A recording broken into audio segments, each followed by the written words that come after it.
what should we have to say?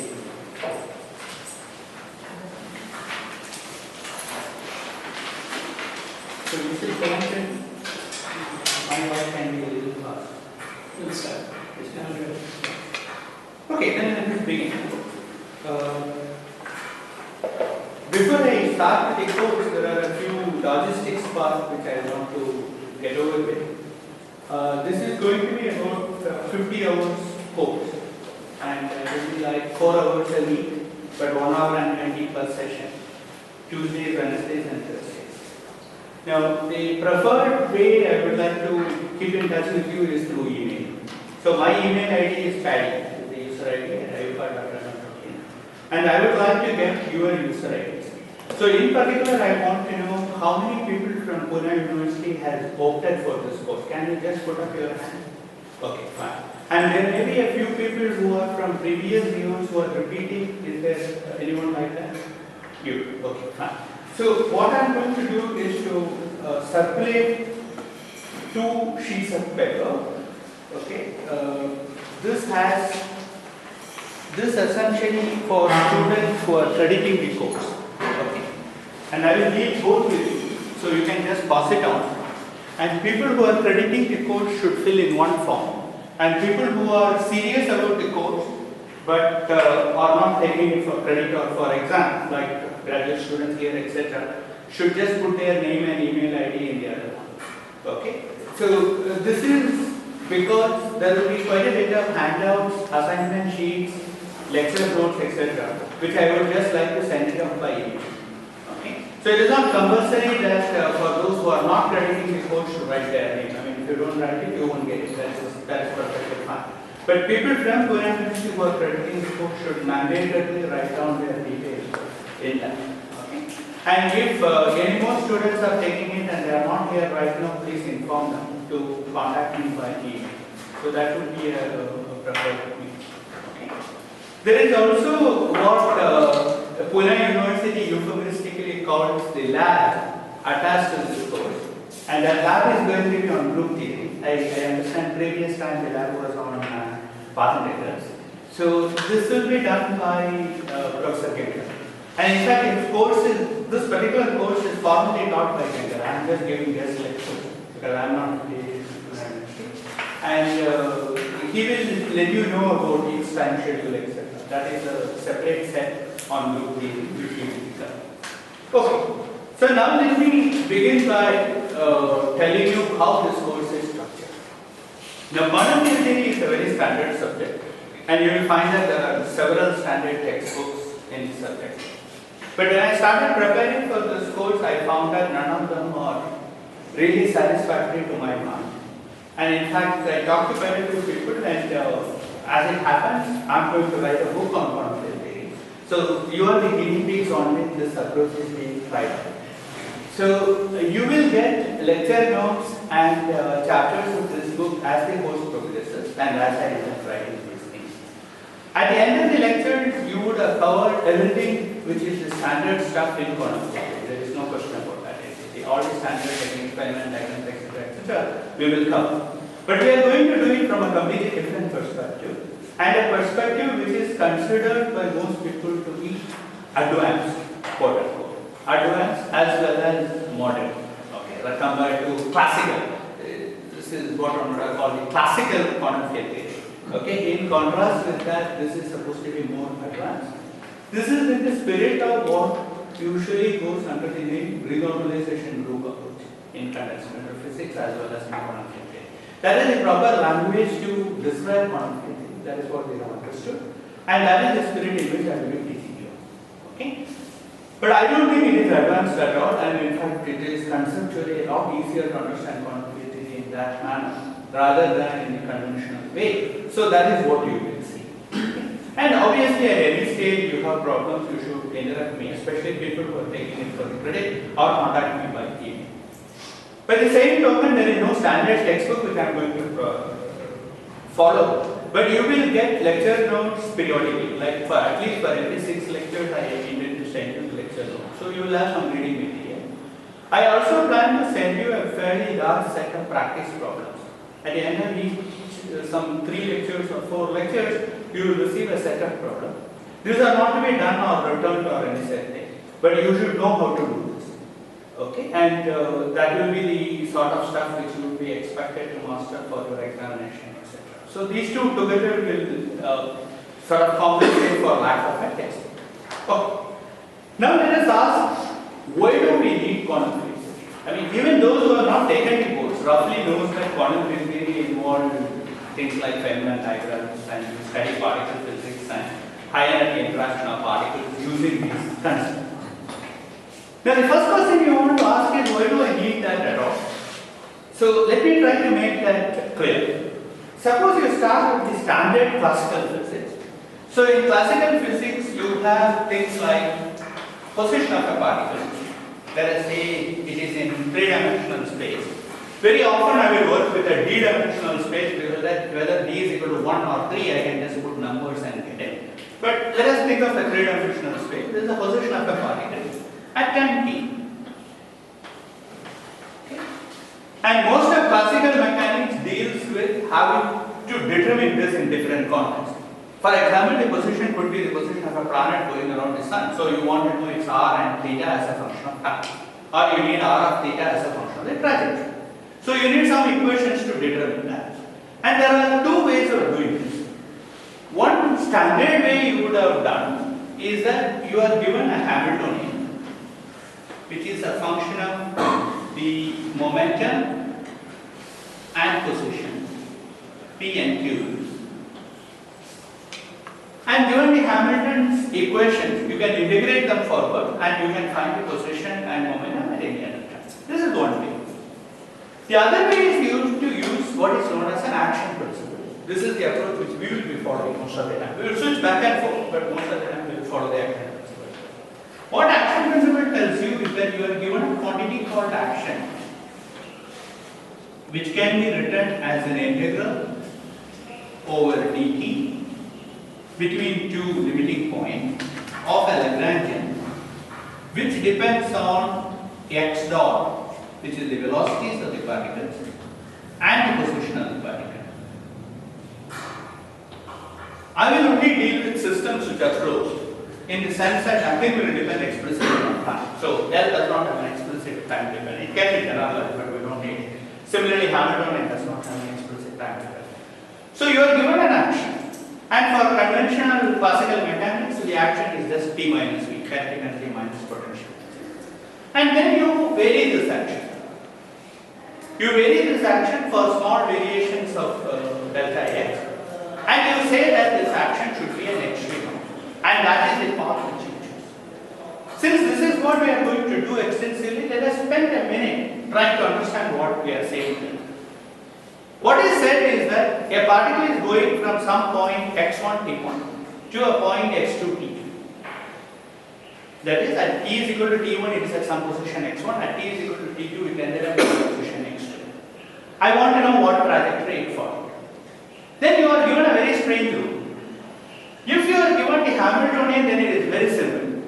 It tells you x dot is equal to some derivative of the Hamiltonian with respect to momentum, and p dot is a derivative of Hamiltonian with respect to x. So the particle is sitting there, it sort of internally computes what is x dot and p dot by taking this derivative. Then it changes x and p by an increment. Then it keeps doing. That is the way I compute to integrate equations of motion. But the rule here is conceptually very, very different. What it tells you is that you fix these 2 points which are far away, x1 t1 and x2 t2.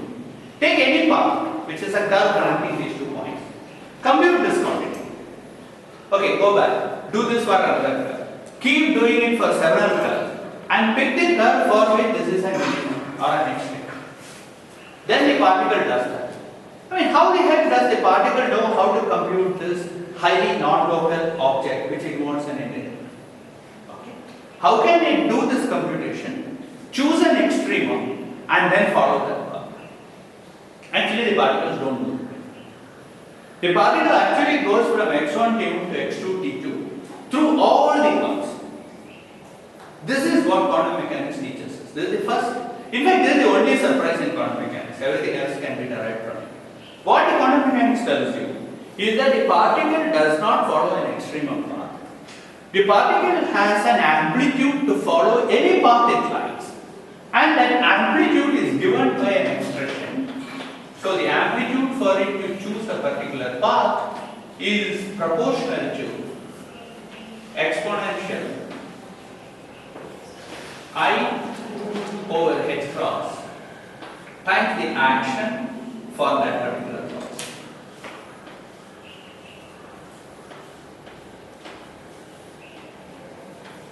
Okay, so this is a path connecting the two endpoints. So it actually goes by all the paths simultaneously, so to speak.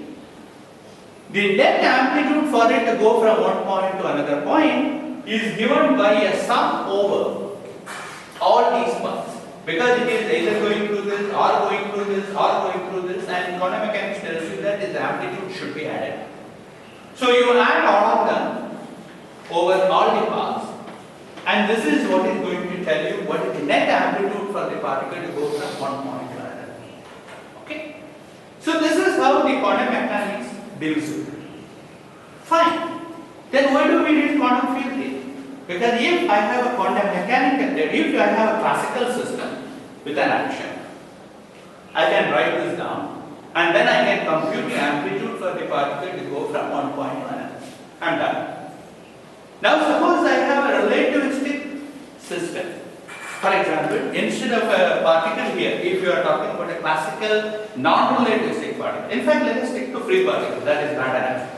If I take a free particle, the action is just half mx dot square. So if you plug in half mx dot square here, you can find out what is the amplitude for a particle to go from one point to another, quantum mechanics. So given the classical theory, you know how to find the quantum theory. But then you also know how a relativistic particle goes from one point to another, classically. Right? There is nothing surprising in special relativity. We know how to do that. Therefore, by using this prescription, I should be able to figure out how a relativistic particle goes from one point to another quantum mechanically. End of story. Why do we need fields? That is the first question which I want to ask. It turns out that when you do this, something very non-trivial happens.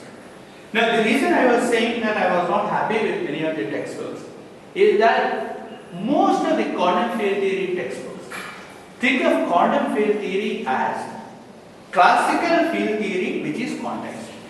So you start from a classical field and you quantize it and you get a quantum field. Like if you take a classical electromagnetic field, which is the only example where this is applicable. Classically there are only two fields known to humanity. One is electromagnetic field and the other is gravitational field. We know absolutely nothing about quantizing the gravitational field, so let us not talk about it. So let us take electromagnetic field. We know everything about quantizing electromagnetic field. So you can take an electromagnetic field and quantize it. And when you quantize it, you see the quanta of these electromagnetic field as photons.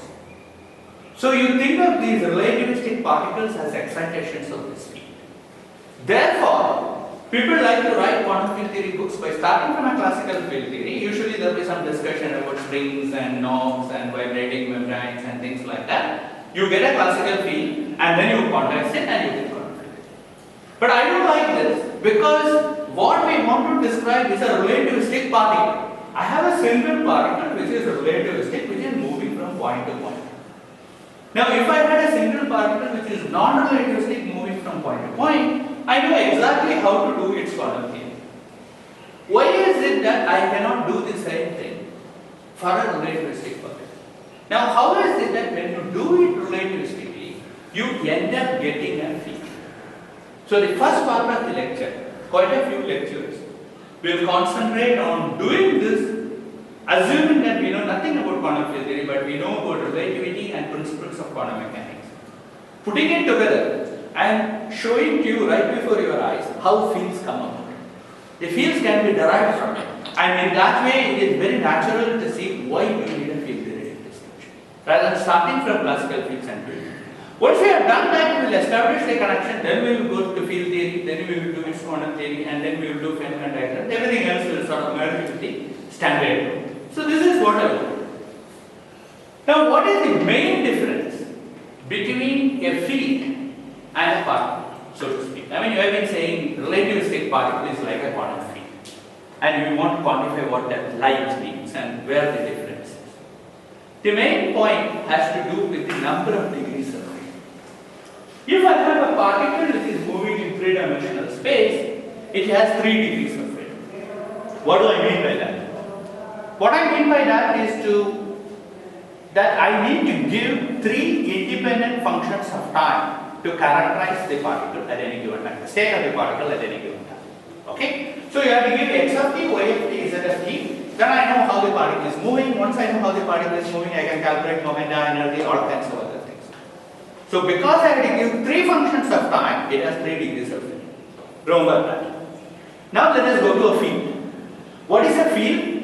Field is essentially a mathematical function of space and time. So if you have an electric field, it is any component of the electric field will be a function of space and time. You can have the electrostatic potential, which itself can be a function of space and time. You can have vector potential, you can have magnetic field, you can have gravitational potential. All of them can be functions of space and time. So if I give you a function of space and time, generically suppose I think of a field which is a function of t and time. How many degrees of freedom does it have? You use the same rule. You have to count how many independent functions of time I have to give in order to specify. The way you do that is you just go to the Fourier space. You write this as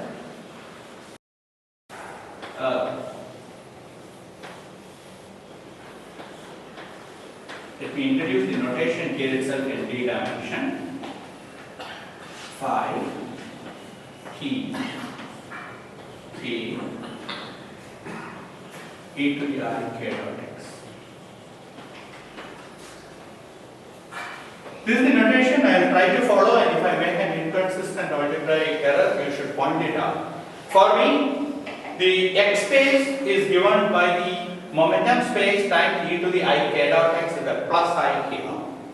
And the integral on momentum space always has a 2 pi to the power 3 dimension. Okay? So the integrals over x space will not have any 2 pi factor. I mean, some people try to do d by 2 on both of them, but I am going to follow this convention. So we will try to be consistent with this. Similarly here, you will have e to the minus I k dot x. Okay? So any such function can be expressed in this form, which is thus the linear superposition of phi k's of t. So for every k, I have to give you a function of time. If I give you all the phi k of t, you can reconstruct this object. So how many k's are there? There are an infinite number. That is why you say that a field has infinite number of degrees. Okay. Now that came about because this k is an integral over here. Now there are 2 things which will keep coming up, so let me just finish it off at this stage. Sometimes you want to deal with a field which is confined into a finite region in space. So you put a box and you say that there are some periodic boundary conditions at the box, the fields vanish at the box or something. If that happens, this k which is allowed will be some 2 pi over Lx times an integer, 2 pi over Ly times an integer, 2 pi over Lz times an integer. So the integral will become summation. So you take n1, n2, n3 for each one of them and you add them all. You again have infinite number of them. So the infinities are different. One is a continuum of infinity and the other is a discrete infinity, but both of them are infinite. Now you can go on step further. Up to this is standard because you put a box because you say that you are dealing with a finite region in space. The infinity comes because of large k. When you say k is 2 pi, think of one dimension. If the allowed values of k are 2 pi by L times n, and you go n is equal to say 0, minus 1, plus 1, minus 2, plus 2 kind of thing. The infinity comes because you are going all the way up to n is equal to infinity. That is, you are going to k going to infinity limit, which corresponds to 2 pi over k, which is the wavelength going to 0 limit. So you are probing smaller and smaller scales, and you are not putting any cutoff at this small scale. You are putting a cutoff at large scales, you have put a box, but at small scales you are not putting any cutoff. That is why there are infinite number of degrees of freedom. So box will not happen. If you really want it to be finite, first you have to put a box to prevent large wavelengths from contributing, that is small k from contributing. Then you should say that there is also a small scale cutoff. Now, why should there be a small scale cutoff? That can be only supplied by physics. For example, if you are working on a lattice, there are times when you would like to describe the density fields of a lattice. You have a crystal lattice and there is a lattice vibration, and then phi of t comma x could be the density of the deformed solid. The density of a solid at time t around a point x, the average density of several lattice atoms. So in that case, the k here, the wave vector which you are having has a finite large scale element, because your solids you see in the laboratory have finite size. Okay, so there is a large L. Lattice also has a lattice spacing. There is no point in talking about the density of a solid if you are at scales which are comparable to the interlattice spacing. Doesn't make any sense. Therefore, there is a small scale cutoff and a large scale cutoff. Then you will deal with a finite number of degrees of freedom. The number of degrees of freedom will be like 10 to the power 24 or something, but it's finite. Okay? So if you have a small scale cutoff and a large scale cutoff, field theory will become a finite dimensional degrees of freedom system. But in the absence of small scale cutoff, which is what we will be dealing with, you will have infinite number of degrees of freedom in a field. In any case, you will have very large number of degrees of freedom in a field.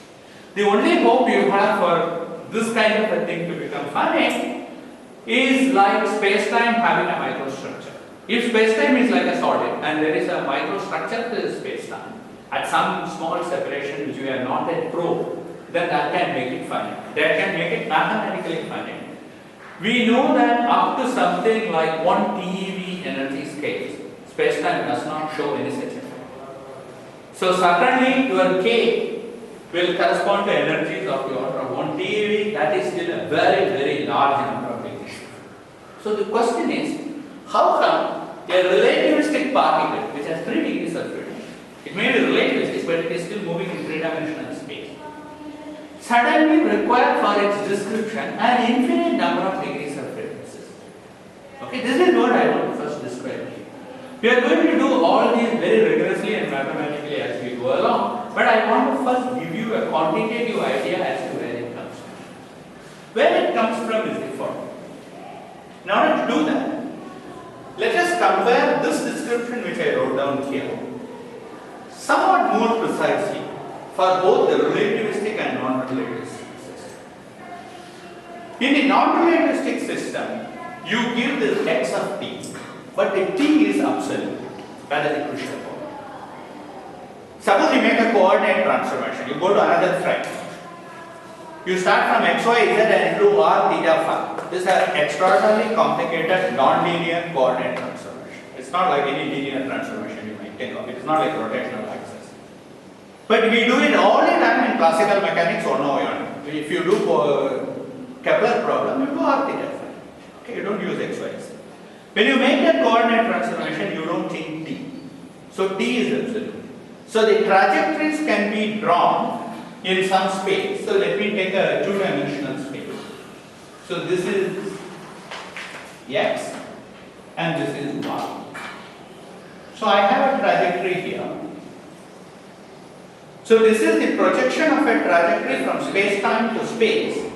So at various times, so at t is equal to 1.1, the particle is here. At t is equal to say 1.7, the particle has gone from here to here. So this is x of t and y of t is given, and this is a trajectory. Now suppose I want to do this in a relativistic theory. In the relativistic theory, time is not absolute. The time is also like space, so to speak, and Lorentz transformations mix them up. So there the proper description of the particle would be with respect to a space-time diagram. So this symbolically represents all the 3 space axes, and this is the time axis. If you want, you can just think of x and t. It doesn't make too much of a difference. Now again, I have a curve here. This is also a parameterized curve which tells you where the particle is at different times. How do I parameterize it? There are various ways of it. It really doesn't matter how you parameterize it, but there is a natural parameterization which is using what is known as the proper time. So here tau will be some 1.1 and here tau will be 1.7. What does that mean? What it means is that you imagine that this particle carries with it a clock. Okay? And the particle is moving. It is not Lorentz transformation, it is not inertial motion. The particle is moving in some crazy trajectory. As the particle is moving, its clock will show different readings. When its clock is showing 1.1, it was here. And when the clock was showing 1.7, it was here. And when that clock was showing 1.1, the particle is moving here and you have your watch time will be this.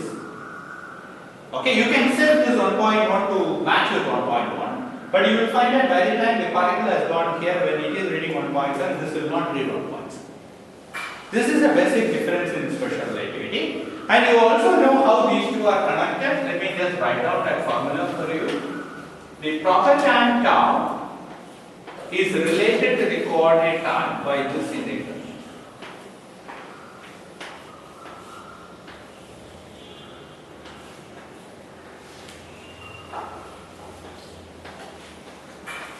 You take the velocity of the particle, square it. Velocity is a function of time because it is not uniform velocity, it is moving in some crazy trajectory. You square it, take this quantity, integrate this from some value to some value where you have made this. Tau 2 minus tau 1 will be this integral. Okay, this will be smaller than the time integral. Okay, when this is 10 seconds, this will be 8 seconds. This is the relativistic time dilation. Now, I don't know what kind of special relativity course you have had, the MSc students. One thing which you have to understand is relativistic time dilation has absolutely nothing to do with Lorentz transformations. It has absolutely nothing to do with inertial motion. If you had a wrong idea, you should go back and correct it. A good place to read about this is Landau and Lifshitz classical theory of fields, some first chapter, where he will first derive this before deriving Lorentz transformation, which shows very clearly that this has nothing to do with Lorentz transformation. And this is valid for particles moving in arbitrary state of motion for arbitrary curve, not for inertial motion. So you have this relation using which you can draw this trajectory. Okay? Now for our purpose, what is important is that what you have plotted here as x versus y is somewhat similar to t versus x. That is, t is like a y coordinate. Okay, it is just like a space coordinate as far as concepts go. That has a lot of implications when you start computing this quantity. Now, what is the fundamental quantity which you would like to compute in non-relativistic quantum mechanics, or for that matter even relativistic quantum mechanics? This is the amplitude for a particle to be at t2, at time t2, at some point x2, given that it was at t1 at time x1. Okay? Now it's a good idea to introduce a few points of notation. I have already slide number 1, which I should caution you. There is no v square by c square, and also there is no c. C is 1. Okay? I mean, the fact that c is not 1 was just a historical accident. C should have been 1. So you should use units in such a way that they are the same. So I won't put a c here, and you should know how to try for that. Out of sheer tolerance, I put h cross here. Very soon the h cross will also become 1. Okay? But right now there is h cross which is lurking there. Okay, so here I want to introduce one more notation. Firstly, I will write this as x2 I x1 I. So index like xi for me stand for 0, 1, 2, 3. So x2 0 is t2. Then x2 1, 2, 3 stands for the x component of x2, y component of x2, and z component of x2, or whatever is the spatial coordinate. Okay. So xi for me is a 4 vector. That's what I am saying. So this quantity xi stands for the combination t and the 3 spatial coordinates or d-dimensional spatial coordinates. That's the case. So I will use this. It is also convenient very often to denote it more simply as x2, x1. So there is a x1, x2, y1, y etc. denote events. And fortunately, event in special relativity means exactly what it means in the dictionary. It has a time and a space. Something happened at some given time at a given space. So it is the amplitude for a particle to propagate from this event to this event is denoted by. Actually, it turns out that this is a bit of a bad notation for two reasons. Firstly, I have not told you yet what this ket and bra are. Okay, I will do that in a minute in non-relativistic quantum mechanics. It also happens that in relativistic quantum mechanics, this is not the right way to think about it. So think of it purely as a notation. Think of it purely as a notation standing for this function. Okay, so this is what we want. And what Feynman has told us is that that is given by this expression. Has some sum over action. But what are the paths which are summed over this? That is where all the problem comes up. So in non-relativistic quantum mechanics, what you do is you follow. This is a bit of a looking ahead, and we will go through this in much greater detail in a moment, today's lecture and next day's lecture. But let me just give you an orientation. So now I am plotting T versus X in non-relativistic quantum mechanics. So N or QE. Okay. What you do is you start with some point which is x1 time t1, and you have another point here. This is x2 at time t2, and I want to take paths. So you take one path which is like this, then there is another path like this, another path like this. You take all these paths, this or even this. Okay, it is perfectly allowed. Because at some time t is equal to 1.1 it was here, then at t is equal to 1.7 it was here, 1.9 it was here, then at t is equal to 1.10 it was again here, then it went like this. Okay? It is always going forward in time, but it can go backward and forward in space. So in non-relativistic quantum mechanics, this is how. Yeah. So in classical mechanics, you normally, you measure all the paths and find out the one that extremizes your action, right? There it doesn't matter because time is absolute.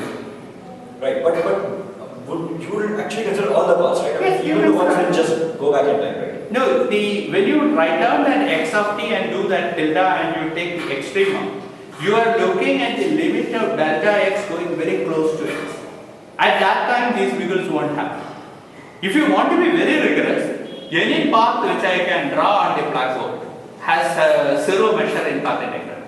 Because when you look at the path integral as a type slicing and an integral in quantum mechanics, the only paths which actually contribute are fractal-like paths.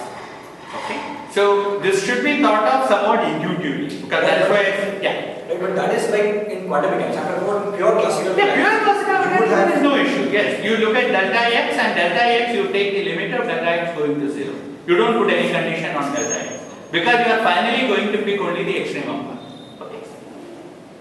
So this is what is done in non-relativistic quantum mechanics. Now let us go to the relativistic theory. In relativistic theory, it is exactly the same. So you want to first draw trajectories here, but now you don't use this coordinate time. You use proper time because the trajectory here was x and y as a function of t. The trajectory here is t, x, y, z as a function of tau. So it should have the independent variable which should come up here. Particle always go forward in the independent variable. The independent variable here was t, it went forward in independent variable. Here what you should do is to consider paths where this is tau and this is t as well as x, y, z. And you take paths like this. This is what the principle would say. Now I haven't done any of this for you. As I said, the first lecture here I want to introduce these concepts and give you a rapid overview. We will go through all the details of this in great detail later on. So you take paths like this. At any given proper time, between this proper time and this proper time, the particle was at some given point and at some given time. Okay, exactly like this. There is no problem. So this is relativistic quantum mechanics. However, we are not interested in the proper time carried by some hypothetical clock attached to a particle. We are interested in this real transition in x2, t2 to x1, t1, whether it is relativistic theory or non-relativistic theory. So when you do that, what happens here is the following. Let me now plot. Just I plotted y here. T is just a coordinate. I mean, T is just like x as far as the relativity goes. And just as you can have these paths, you can have paths like this.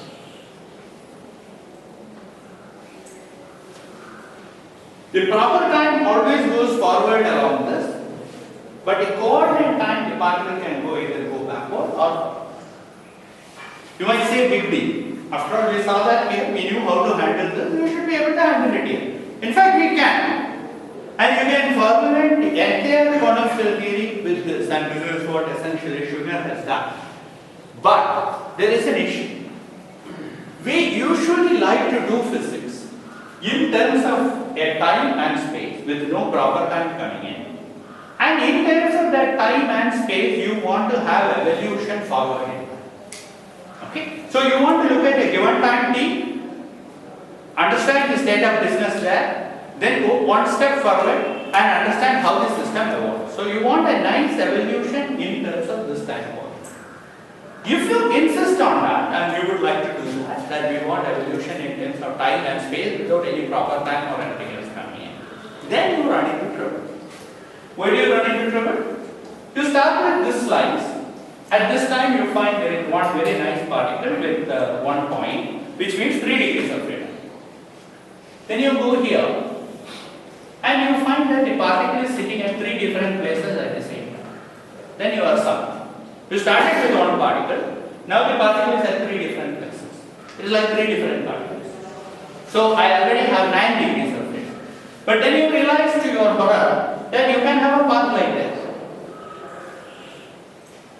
Okay? It can wiggle arbitrary number of times at any given time t. That means you actually have infinite number of degrees of freedom in order to describe the evolution from here. Okay? First time you see this, it comes as a shock. And in fact, every time it will come as a shock. But this is the essence of the whole quantum field theory. If you want to describe a simple object like a free relativistic particle going from one point to another in its full glory, putting together principles of relativity and principles of quantum mechanics, you will find that the natural evolution in terms of time slices would require you to use a system which has infinite number of degrees of freedom. That system is this one. That is called a field. So the reason you need fields in relativistic theory is because the basic idea of a particle summation will lead to processes like this, and you need to understand that. Now there is an immediate corollary to this. Let us just concentrate on one part which I drew here. Because it's a good idea to get an orientation before we sink into mathematics. So let us take this particular part. Now I said that at this point there are 3 particles. You started with one particle, now there are 3 particles. Why are there 3 particles and how do you account for it if I go from here to here in terms of a field? Very simple. The field is something which allows you to create and destroy particles. I mean, you build the field out of these functions of time. This k will turn out to be the momentum of the particle, and this qk will behave like a harmonic oscillator, and the harmonic oscillators will have creation and annihilation operators. So the field will allow you to create and annihilate particles with definite momentum states. So what you do is that as you go further, at some time the field will create here what we would call a particle-antiparticle pair. Okay? So in proper time the trajectory is like this. It is going forward in proper time like this. But it is going backward in coordinate time. There is a rigorous way which we will see as we go along, by which you can interpret this backward propagation in time as a forward propagation of an antiparticle. And what you do is that you assume there is a particle-antiparticle pair which is created here. The antiparticle got destroyed or annihilated with the particle which you originally made. And what you saw here was a particle which was produced here. Okay. This is the way field theory works. Now there is a very important reason why you need this. That has to do with the fact that particles cannot travel faster than light. We didn't have that problem here. In non-relativistic quantum mechanics, if I take this point, where is that picture? That picture was here. Yeah. If I take this point and I want a particle to propagate to this point, I can keep this point wherever I want. I can put it here, which is outside the light cone from here.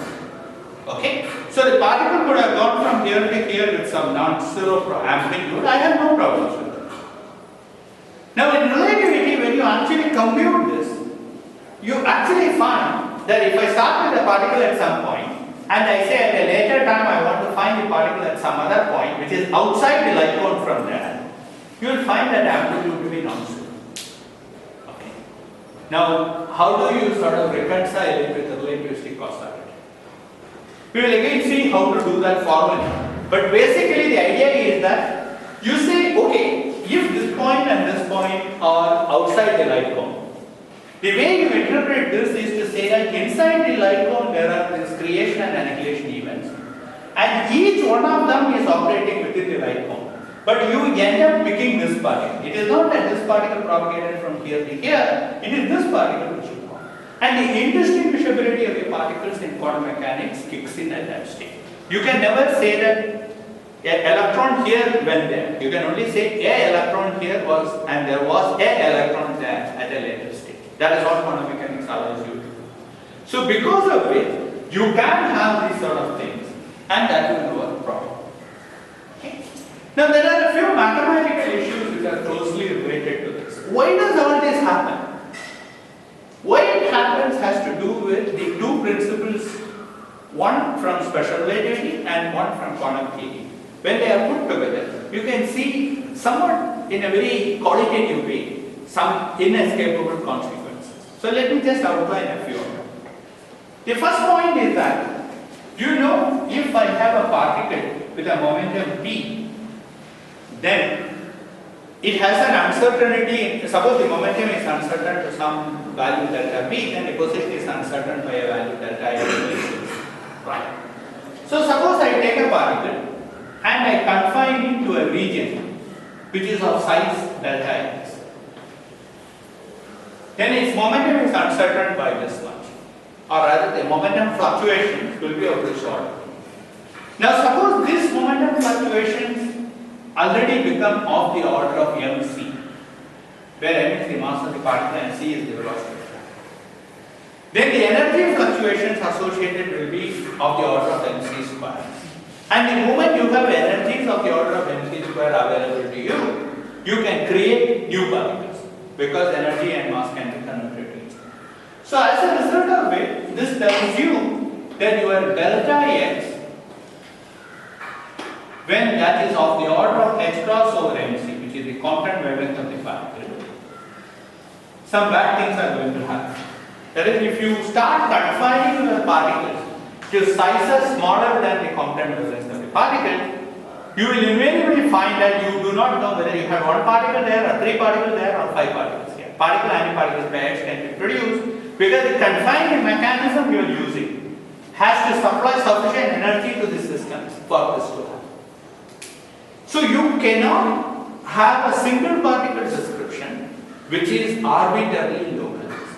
Now there is a very rigorous mathematical statement for this, at least in one context, and that can also come as a shock. So let me try to describe that too. It's good to get all the shocks out of the way in the first lecture. So in quantum mechanics, you have this relation. Let us look at a given time. Suppose I have psi of x. Think of it as a wave function of normal, quantum mechanics 101. Nothing fancy. You have a wave function of a particle, maybe particle in a potential or whatever. At a given time, psi of x is it, and mod psi square gives you the problem. Now you know that it can also be written in momentum space by the following rule.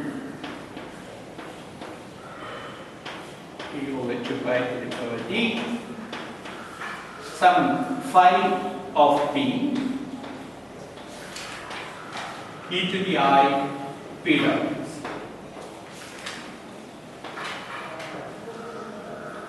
This is something which you have all learned. Now I have put h cross equals 1 if p is the real momentum. Otherwise you should think of it as a wave vector. Okay?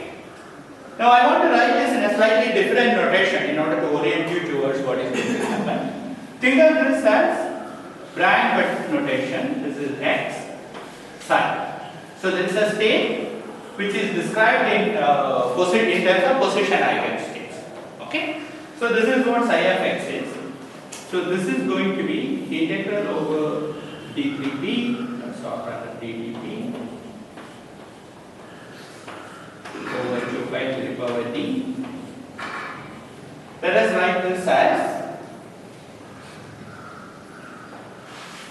x p p psi. Now this same state given in momentum representation is this phi of p. This quantity is phi of p, and this quantity is your e to the ipx.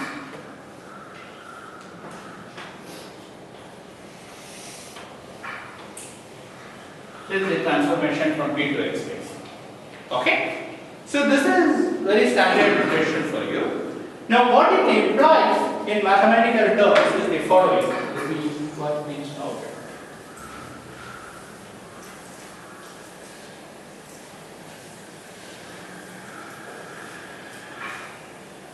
First of all, this relation tells you is that momentum states form a complete basis. That is, there is a relation, a complicated way of writing one, which is integral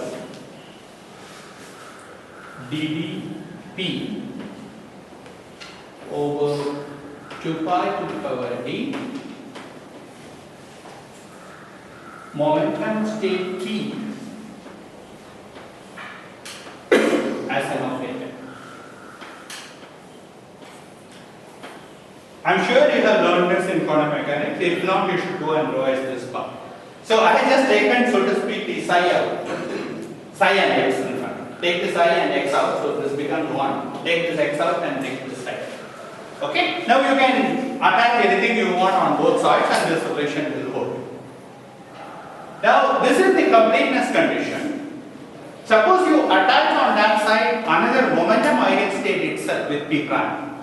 Okay? So what I will get out of this is that you have p prime is p prime. Now if this has to hold, then this quantity integrated over this should just reproduce a p prime here. So it should be a Dirac-Delta function, proportional to a Dirac-Delta function to cancel this. So we immediately get the conclusion that p prime, these two states, should be 2 pi to the power d Dirac-Delta function of p minus p prime.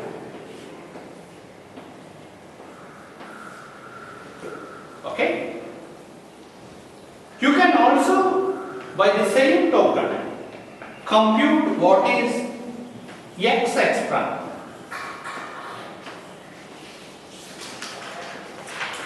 How do you do that?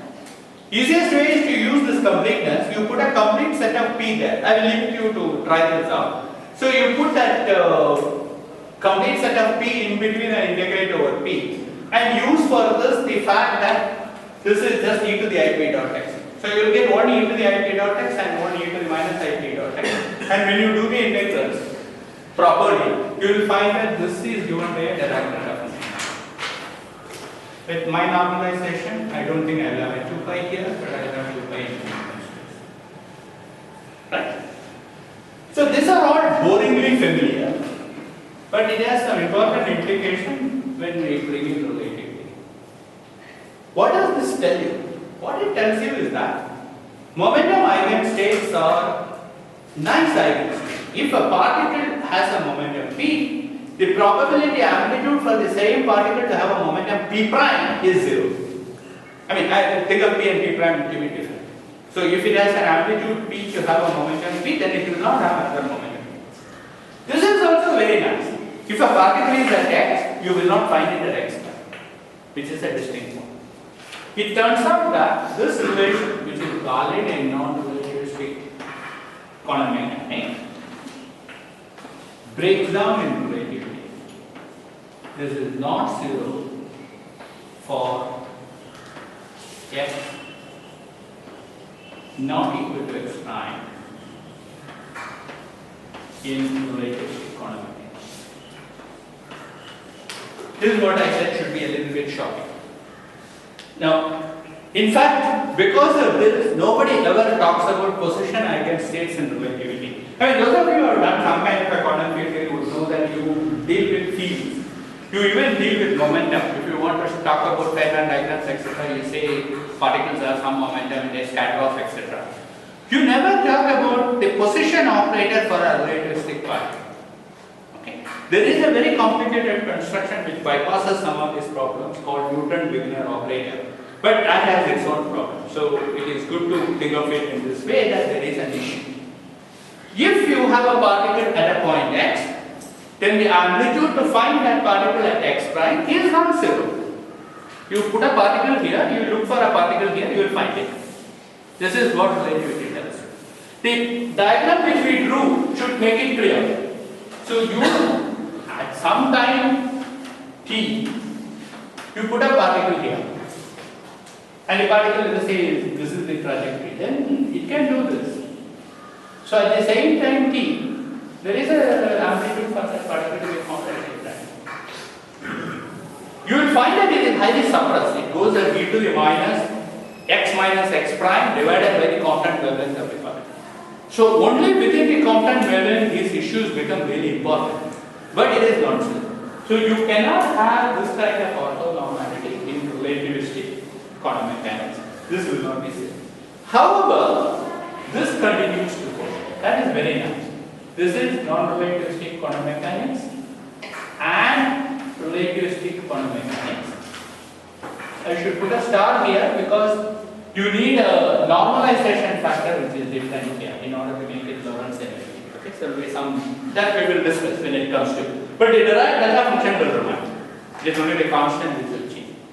So as a result of it, in relativistic quantum mechanics, you can very well talk about particles of a momentum p. You cannot talk about particles at a position x in some rigorous sense. This symmetry which we have in non-relativistic quantum mechanics between these two breaks down in relativistic theory, which is equivalent to saying that particles cannot be localized beyond a particular. Okay? So this is a drastic difference.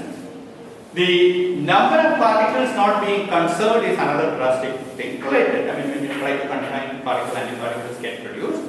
And particles, the paths which you are talking about should have amplitudes for particles to go forward or backward in terms of your coordinate targets another drastic.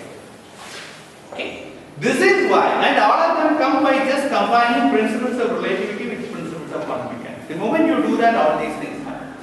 As a result of it, you cannot really think in terms of a single particle description in relativistic quantum mechanics theory. Now there are a few issues here. This is a point which every textbook will be. Usually the way the textbook will argue, which is quite correctly, is that suppose I start with two particles, say electron and positron for convenience. And electrons and positrons, non-relativistically moving electrons and positrons can be described by Schrödinger equations. Because they are non-relativistic particles after all, or maybe Dirac equation, but it is single particle description. Now you take a E plus and E minus and gently collide them, almost at zero energy, and they will annihilate into photons. Now you are again sum. You started with a Schrödinger equation describing electron and positron. It had a parameter mass m, which is the mass of the electron or positron. And now you are suddenly stuck with two photons. And there is no Schrödinger equation for photons. So there are physical processes which take place in the laboratory which you cannot describe by just writing down Schrodinger. Okay? And similarly, if you take some other particles, I mean just neutron and proton, and collide them with sufficiently high energies, these energies can be converted into producing particles. So the identity of the particle as well as the number of particles are destroyed in relativistic quantum physics. So single particle description will not work. This is stated in every textbook, but as I said, that is only part of the story. There are situations in non-relativistic quantum mechanics where the most natural description is in terms of variable number of particles. So let me just try to give you an example. Suppose you want to talk about an electron, right, or any particle. Okay, let's think of two particles. Two particles which are colliding. It's a scattering problem which I want to study. I have two particles which are interacting by some potential, non-relativistic quantum mechanics, and they scatter off. And I want to compute the scattering process. Okay? Now, normally what you would do is to write down the Schrodinger equation for the two particle system and assume that initially the two wave packets are very well separated and the interaction, let us say, has a finite range and they have some momentum eigenstates. Then you switch on the interaction like a perturbation or whatever, they collide and then they go off at very late times into some other momentum state. So you start with the momentums P1 and P2 and it goes to P1 prime and P2 prime and you compute what is the amplitude for this to happen. But there is a much nicer way of thinking about the same problem. What you do is, you first write down the asymptotic eigenstates of this problem. Here there is just momentum, right? If you want a slightly more non-trivial example, take a box and look at the energy levels in a box. This is rectangular box, so you have all done in potential wells and there are waves you just to match the half wavelength should be integral multiple of the half wavelength should be the length of the box. So you know the energy levels of this box. Now suppose you take n particles and you put it inside. Okay? Now you want to describe the state of this system even when the particles are not interacting. These are two examples which can be translated into a variable number situation. So let me describe how that happens. If you have n particles in this box, the wave function of the full system is going to be a wave function which you will write by saying psi of x1, x2 all the way up to xn. Already your experimentalist friend will tell you that this is not correct. If you write down an arbitrary solution to the Schrodinger equation with this and you look in the lab, such states will not be found in the lab. Because all the particles in nature either belong to a class called for fermions or class called bosons, the natural particles. And they have the restriction that the wave function has to be either symmetric with respect to the exchange of any two particles or antisymmetric. So you can write down an arbitrary many particle wave function and hope for things to work out. But let us assume for a minute that you are taken care of. You did either an anti-symmetrization or a symmetrization so that the wave function is a valid wave function. What will that wave function be? Essentially, that wave function will be the product of wave functions for each of the particles. Because the particles are not interacting. So you take the jth particle and let us assume that the jth particle is in some energy level Ej. Then you take first particle, second particle, you take the product. And then you symmetrize the product or anti-symmetrize the product, which I will not discuss, which is not relevant to what I am going to talk about. But I can do this much more simply by just telling you how many particles are in which energy level. Because the wave function for a given energy level is once and for all fixed, because the box is given, you can write it down even when there are no particles. Then all that I have to tell you is there are nj particles with an energy epsilon. Now this might remind you of something you have learned in statistical mechanics, because in statistical mechanics is where you use this, but it is a very common formula. You can just give the number of particles in a given energy level, and that is an equivalent description of the system. So far I didn't have interaction. So in the case of the scattering problem, the initial state would be one particle in a state with momentum p1, one particle with a state with momentum p2. So I only have to say 1, 1. Okay, states are given. Then at late time, you had one particle with this thing and one momentum p1 prime and one particle with a momentum p2. But now you can think of it in a very nice way. You say that what the interaction did was to destroy particles with momentum p1 and p2 and create particles with momentum p1 prime and p2 prime. It's a completely equivalent description.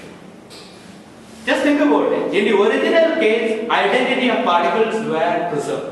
You started with two particles, it scattered off. And you were sort of thinking of the same particle, so to speak.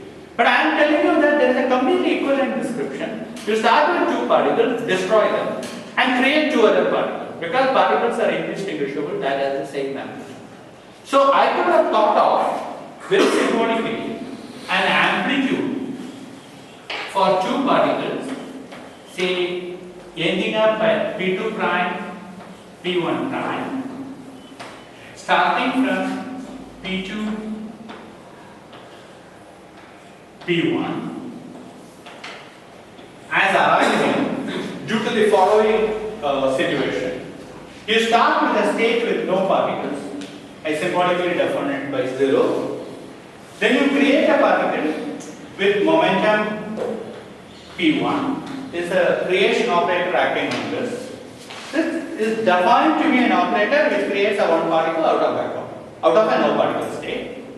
Then you put, I also want a particle with a momentum P2, so you create both these particles. Then what does the interaction do? Amplitude V. And then I want to create a P1 prime and a P2 prime. This operator which I have written down here has the effect of killing two particles with momentum P1 and P2 and then creating two particles with momentum P1 prime and P2 prime with some amplitude V which is written down which depends on the nature of the interaction. The descriptions are completely equal. Okay? So what is the big deal? Where does relativity come? This doesn't require relativity. So most of the time people try to check in textbooks again I have found this confusion. First of all, this will be called second quantization. I think it's a very bad naming convention. You don't quantize anything for the second time, once it's bad enough. So you have quantized the system, you have a Schrodinger equation, you just change the representation. Instead of thinking in terms of wave functions and state, you think in terms of creation and annihilation operators and work with it. So it's just a change of representation. Second, there is a fundamental difference between a second quantized non-relativistic theory and a relativistic theory. In the second quantized non-relativistic theory, at some level, this transformation from this to this, either Schrodinger equation or this, is a matter of convenience. It's a tremendous convenience, no doubt. So entire statistical mechanics and condensed matter uses that description. So it is much better to work with creation and annihilation operators and create particles and destroy particles. But it is not mandated. You can insist that the particle's identity is preserved and the particles are not going to change. I will go and write the Schrodinger equation for all the electrons and all the lattice atoms in a solid and I will describe it. And if you can do it, you will get the same result. This is not the case in Kuwait. T2, X2, T1, X1. And this is also what I have written as X2, X4. This happens to be a good notation in non-relativistic quantum mechanics, as we will see. So we were talking about a free particle, no interactions. And the only thing a free particle can do is to be born, live and die. So the essential amplitude which we are interested in is something like there is an amplitude for a particle to be created at some point x1. It propagates from x1 to x2 and it gets detected or destroyed at x2. Later on we will see that this creation and destruction has a lot of non-triviality in it. And in fact, by concentrating on that, you can understand what this is. We will do that in great detail because it's a very nice way of understanding about this. But for the moment, I will assume this amplitude and this amplitude is given by you, your friend who creates it and destroys it. But you are essentially interested in looking at this propagation amplitude. What is the amplitude for a particle to propagate from an event x1 to event x2? Okay, so event has t and x attached to it. So we want to compute that one. Now, how do we compute that? We compute that using this action. So we are first going to do non-relativistic quantum mechanics as a warm-up.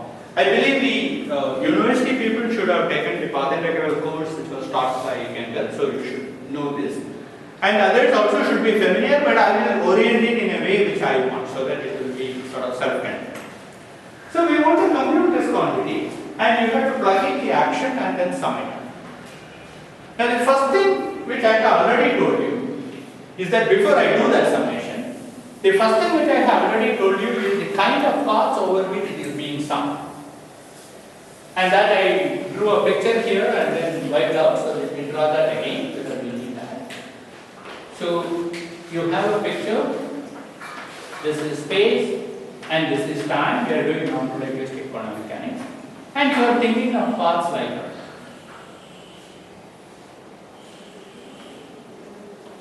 All the paths which are going forward in time from some event 1 to some event 2. This is what is summed up. Okay? The fact that these are the paths which we are looking at immediately puts a very strong restriction on this thing, which need to be emphasized. So let me do that first. What it will tell you is the following. The x2 amplitude x1 must satisfy the following condition. Integral over dt of some intermediate point y, this is the spatial integration, x2, this is the 4-dimensional y times 4-dimensional y x1. Let us understand what this equation means before trying to prove that. This is the amplitude for a particle to start from t1 at vector x1 to go to an event y. So the event y here stands for some time labeled y0 and a vector y.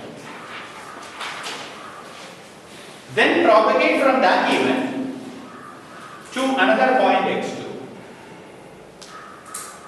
where I integrate over this intermediate spatial location 1 completely. And what I get is the propagation amplitude to go from x1 to x2. Your first reaction would be, what is the big deal? This looks obvious. No, it is not obvious at all. I'll tell you why it is not obvious. In fact, it is not even true. It is not even true in relativistic quantum physics. It is true only in quantum mechanics. So if you thought it was obvious, you are wrong. Why is it not obvious? It is not obvious because we are not integrating over, it is not like a completeness condition which we wrote down. It is not that we inserted this y and integrated over all y. We did not integrate over y. We integrated only over the spatial locations. Therefore, this quantity, if I think of this as a function, that function depends on y and y. This function also depends on y0 and y. I just integrate out y. On the left hand side, it better not depend on y0. So if you take arbitrary functions and you multiply them and you integrate out one, the other y0 dependence will hang around. That is why it puts a very strong condition on the nature of these functions. But why is it true? Why is it true has to do with this. See, the idea is that if I take any point in between, this is my event x1i, this is my event x2i. Suppose I take any in between term, which is y0, t is equal to y0. This is t is equal to t1, t is equal to t2. I look at an intermediate time. Of course, it is assumed that the times are ordered. Okay, so I didn't mention it, but times are ordered. So what we are talking about here is that when it goes from here to at an intermediate time, Every one of these curves cut this line at only one point. Because it cuts at only one point, I can classify all the paths by the point at which the curve cuts it. So you can take this and then integrate from there and integrate over all the in-between points. The time will automatically be taken care of. I could have done it here or I could have done it here. And I would have got the same result, which means that the result will be independent of y0 if I do it correctly. Okay. This also tells you something else which is very important, which is the following. In non-relativistic quantum mechanics, how do I use this amplitude? I use this amplitude to propagate wave functions. So I say that the wave function at time t2 for a particle to be found at x2 is given by the integral over dtx of it to go to x2 from x1 times the wave function at time t1 to be at x2. Which x1? Integral over x1. Yeah, integral over x1. So what are we doing here? We are saying that the amplitude for the particle to go from x1 to x2 is given by this. The amplitude for the particle to be found at x1 at a given time is given by this. So the amplitude that the particle ended up at x2 from whatever was the original this thing is given by this integral. Okay. Now I will leave it to you as an exercise that if this has to hold, then this has to hold. That is because you can take the wave function from one point to another, then from that point to the third point. So 1 to 2 and 2 to 3, and you can take it from 1 to 3. So if that 1 to 3 result should match with 1 to 2 and 2 to 3, then this has to hold. There is also, so these are the things which are not stressed in the literature. This looks such an innocuous thing, but it contains very strong implications. Another implication is that if I know the wave function of the particle at t is equal to t1, I know everything about it in future. This is again very non-trivial. It's again not true in general. It is not true in relativity.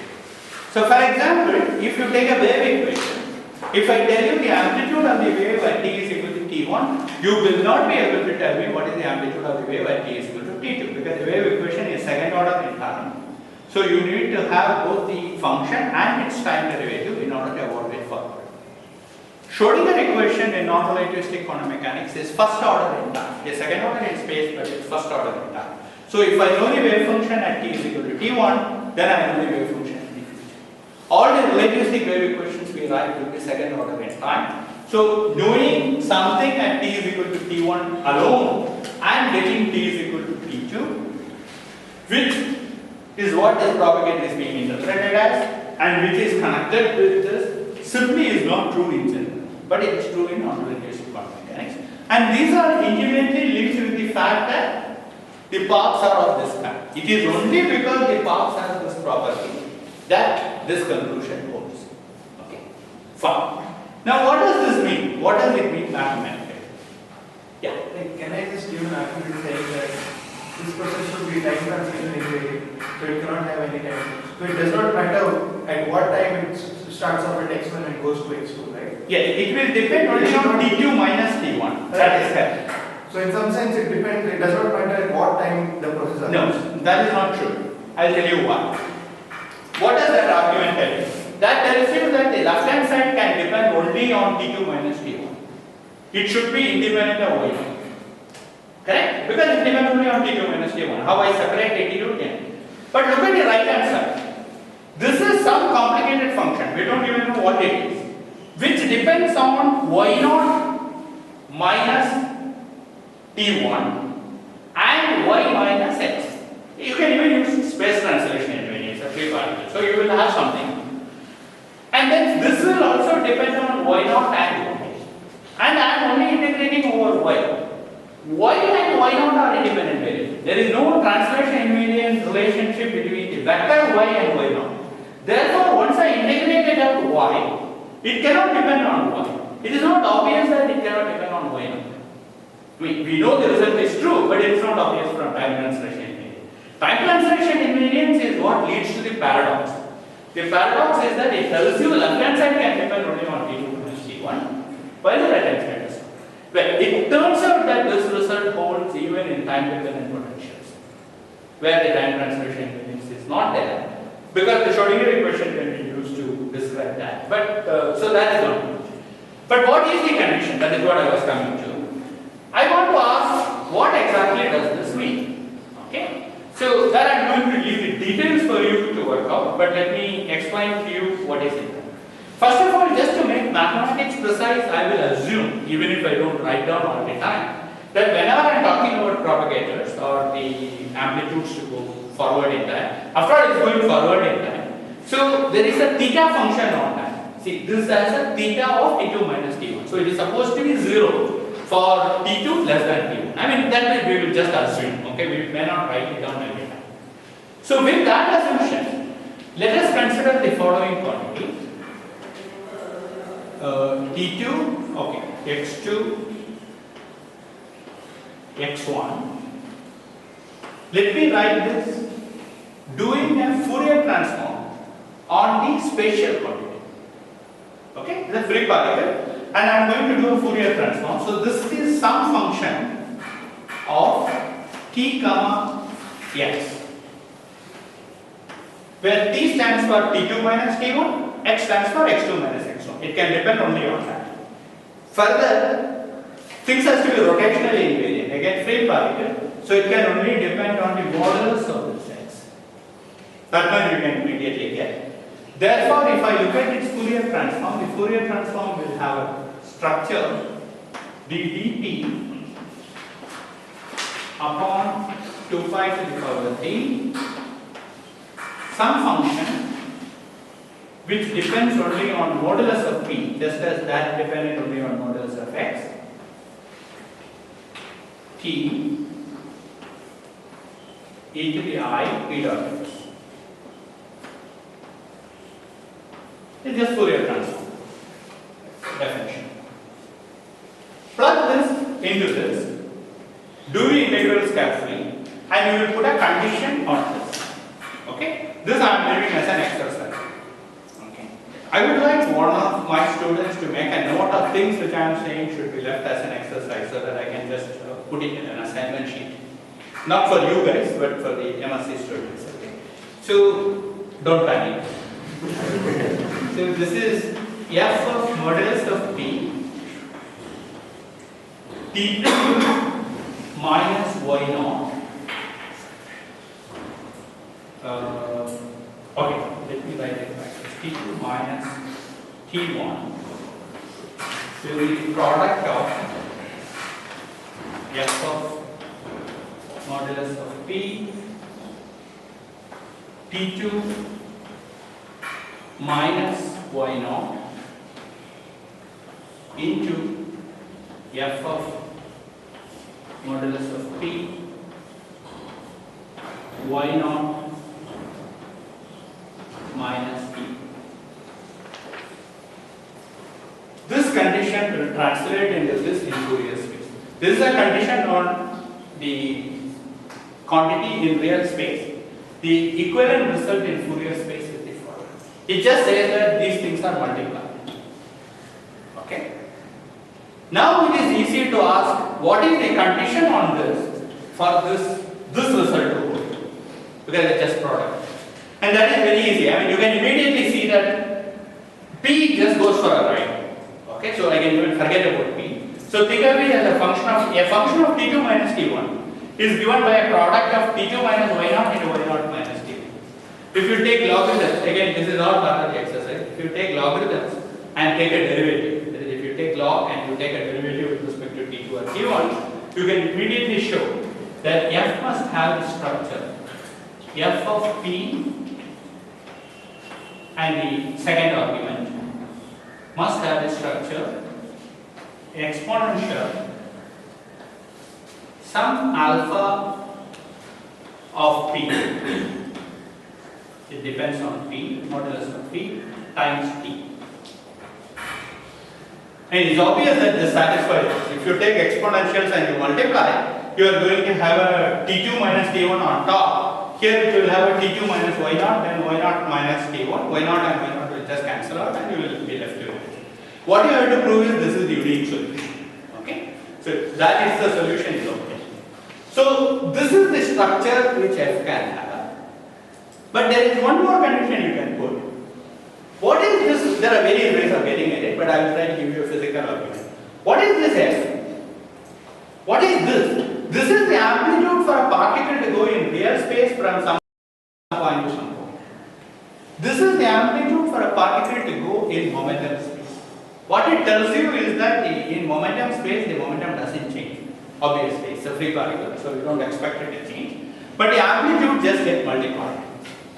So you can show that if psi is propagated by this rule, you can ask how will the momentum space amplitude be propagated? Because the Fourier transform of this wave function gives you the momentum space amplitude. Therefore, the momentum space amplitudes will be propagated by the Fourier transform of this. That is exactly what we have done here. We just did the Fourier transform of this to get this F. Right? So this is the momentum space amplitude. So if I start with the momentum space amplitude for a particle to have a momentum p, and then at a later time I just multiply by F, I don't want the damn thing to keep increasing without bound when I go to large time. That is the probability corresponding to that amplitude should be bounded. That can happen only if this is pure imaginary. So that when I take mode square, it is only a phase, so it should have structure. Some I times some function, which I will very suggestively write as omega of p, at least dimension it should have this omega p. Okay.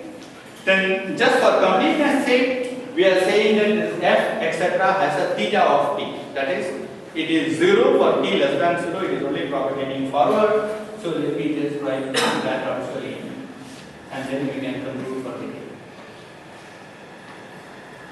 So this is a very cute result. Without doing anything, without actually doing the sum over parts or anything, we have argued that the amplitude for a particle to go from x1 to x2, a free particle, can only depend on modulus of x. Therefore, its Fourier transform can depend only on this time that if this transitivity is given to you, then it immediately tells you that its structure has to be this. Okay. I didn't say whether the particle is relativistic or particle is non-relativistic. I didn't even bring in any dynamics. But I threw in this condition. Now suppose you find that when you compute this x2, x1 in some theory, its Fourier transform does not have its structure. Then one of the assumptions has to fall through. You do not want space translation invariance, time translation invariance or rotational invariance to fall through. You do not want probabilities to go unbounded in time. Even that doesn't matter because it will still have the structure. Only thing which can fall through is this. So all the difference between relativistic theory and non-relativistic theory is contained in the form of this. You will find that in relativistic theory it is given by with a modulus sign. Okay, it is conventional to write this as minus. That is just a convention. And I would have written it as minus alpha. So this is because it is e to the minus I omega t is what I want. So in relativistic theory, what you will find is that this t will become modulus of t, and theta of t will be replaced by 1 upon 2 omega p. That is all the difference between a relativistic theory and a non-relativistic theory. And just because of this, all these horrible things which I told you will happen. Okay? So this is the first part which you need to prove. And this can be done purely from this translation invariant. And all that remains to be done is to find out what is omega of p. What is this function? That we will do in the next class. So this is a good time to stop. And tomorrow again we meet at 11:20. Can I get those sheets of paper back? Is there any questions on this part? Over here you said the path only needs to go forward in time. Yes. I said if paths go only forward in time, this condition holds.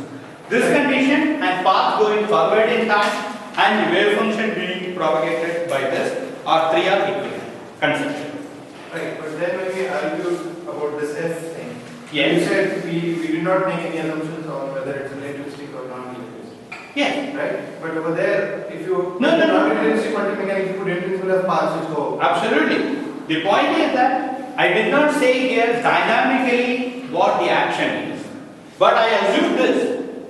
You see, this condition was obtained by assuming this, and this assumption is equivalent to this.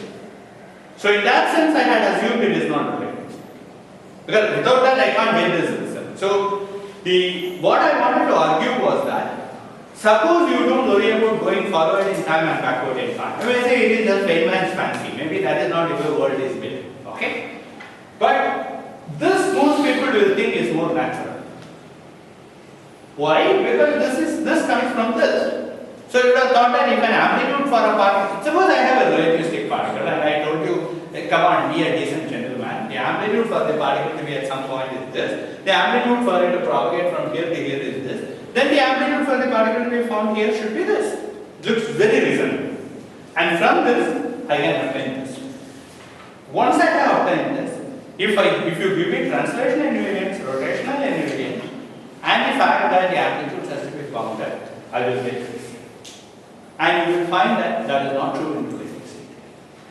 Okay? So somewhere something has to give. You can say that it is that the paths are not going forward in time. You can say that you cannot determine the wave function at a later time, given only the wave function at a given time. That the equations has to be second order in time, and this is true only if it is first order in time. Or you can say that it is not a single particle description.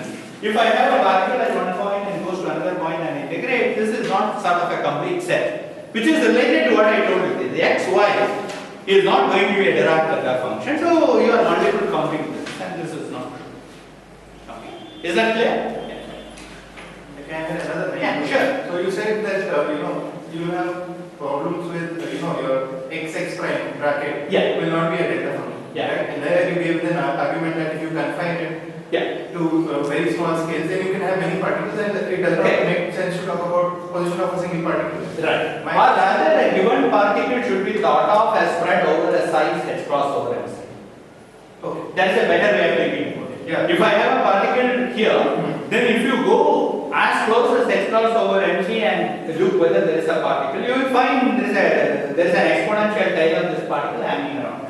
So that's just like saying that okay, there's a probability of finding a particle. That's all you're saying. Yeah, that's true. But that, as I told you, it is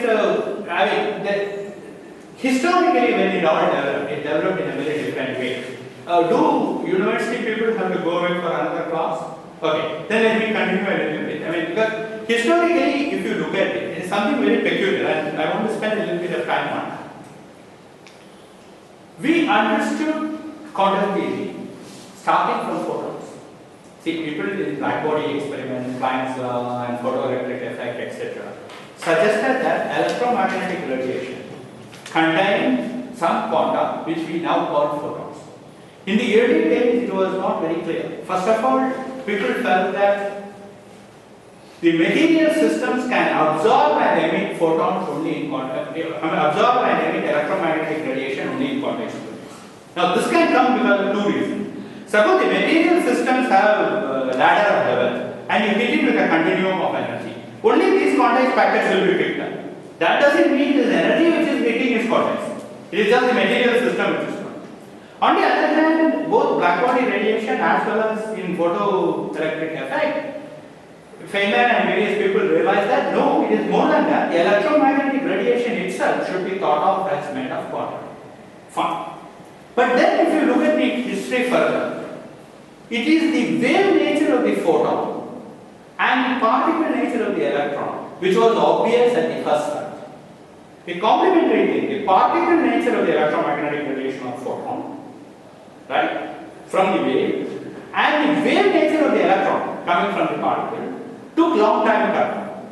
And even between these two, people first understood the wave nature of electron. Non-relativistic Schrodinger mechanics progressed very rapidly. But even though we started from photons, trying to develop a good quantum theory of electromagnetic radiation interacting with particles to considerable amount of time. So, putting relativity and quantum theory always has been a bit of a non-trivial thing. And many of the early stars made the mistake of thinking in terms of position eigenstates. So that is why I brought in this question, and this is not even mentioned in most textbooks, the concept of x, y and things like that. For good reasons, because there are other people who believe that there are ways of modifying your structure in such a way that a position eigenstate can be introduced, etc., etc. And if you do that, you sacrifice something else. Sometimes you sacrifice Lorentz elements. Okay, so something goes wrong somewhere. What I meant was in a given frame you can have position eigenstate, then you have to come up with complicated rules for manipulation, etc. So historically it was very important that you come out of that. And that is an interesting disparity because momentum eigenstates continue to hold as a very nice eigenstates even in relativistic theory. And one would have thought momentum and position are sort of complementary to each other, but it doesn't work. Yeah. So I just want to relate this to what probably you will do later. Yeah. So normally when we do, when we let the field operator act on the vacuum, we get something which is like a position against it, right? Not completely. Because see, the point is when you do that, you will get something. And that will be necessarily a single particle state, right? That's how we normalize the field, right? Okay. See, it will be a single particle state because only A dagger is going to act on that. Okay. But whether it is a position eigenstate would require you to give me a position operator which I can act on that state and produce an eigenvalue. No, so we'll See, say a state by itself does not tell you anything. In order to give interpretation to the state, you act on it with an operator, and if it is a Hermitian operator which is an observable, the eigenvalue of that operator tells you what that state contains. But there is no such operator in physics. You cannot write down an operator x with a caret on top in terms of various things. As I said, you can, but when you do that, you end up screwing up something else. Okay? So it is not, we will come to that. When I describe that, I will actually give a adequately detailed discussion as to what extent it represents a particle at a position x and to what extent it doesn't. So the answer is not simple. It is not that it actually gives you a particle at a point x. The simplest way to think about this is that eventually you will find that even though I use this notation in relativistic quantum mechanics, the amplitude A which we can compute cannot be expressed in this form. It just remains a formal notation. While in non-relativistic quantum mechanics we will see that it is actually a graph and a ket and its inner product. So it is as drastic as that. It is just a notation. So if there is a very well-defined state like this, which can be applied by a field operator acting on a vacuum, see, if we take a field operator, since we are talking ahead of time, many of you would get lost, but since you know this, let me just give the answer. If a field operator acting on the vacuum gives you x1, and then you take this sandwich, you will not get a time or rate operator. That is the problem. It will only give you phi x2, phi x1 sandwich within the vacuum. That is not the propagator. The propagator is the Feynman propagator, which will have a theta of t times that and a theta of minus t times that. You can never express it like this, which is a fundamental limitation on the existence of states of this kind. Okay.